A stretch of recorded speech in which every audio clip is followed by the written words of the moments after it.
మరో ప్రజాప్రస్థానంలో short break తీసుకున్నాం. Stay tune. YSR కుటుంబంపై కక్ష సాధింపు చర్యలు ఆపాలంటున్నారు కృష్ణా జిల్లా ప్రజలు. కావాలని వైఎస్ఆర్ కుటుంబాన్ని మానసికంగా వేధిస్తున్నారని విమర్శించారు. పిల్లలు సైతం పాదయాత్రలో పాల్గొంటూ వైఎస్ఆర్ కుటుంబంపై తమ అభిమానాన్ని చాటుతున్నారు.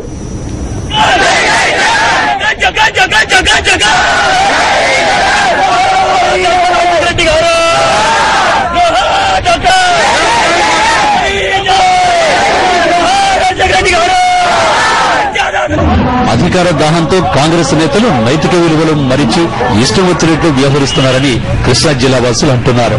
కేవలం కక్ష సాధింపు ఒక కుటుంబం మీద. ఇది ఈ మినిస్టర్లే కదండి. ఆ రోజు రాజశేఖర రెడ్డి గారు కూడా వీళ్ళంతా మినిస్టర్లుగా ఉన్నారుగా. ఆ రోజు నువ్వు తప్పు చేస్తున్నావు ఎందుకు మాట్లాడలేకపోయారు?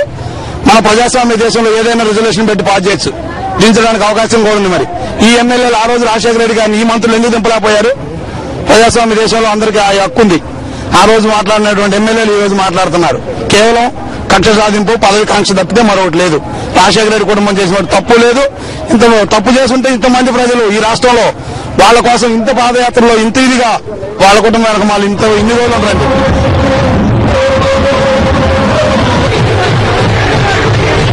మనమందరం చెయ్యి చెయ్యి కలుపుతాం, ఒకటం నాయకుడు రాజశేఖర్. మా జగన్ అంటే నాకు పిచ్చ ప్రేమ. వైఎస్ రాజశేఖర రెడ్డిగా ఉండబట్టి నాకు ఇష్టం.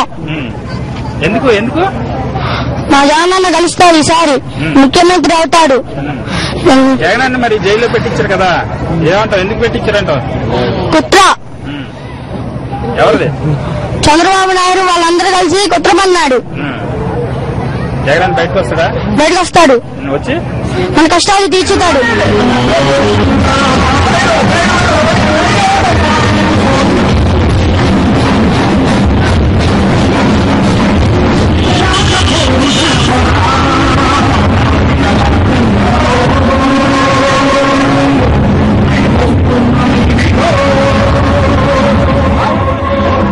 వైఎస్ఆర్ కాంగ్రెస్ పార్టీ జెండా పట్టిన ప్రతి కార్యకర్త రణక్షేత్రంలో కదిలే సైనికుడినని కృష్ణా జిల్లా వాసులు చెబుతున్నారు.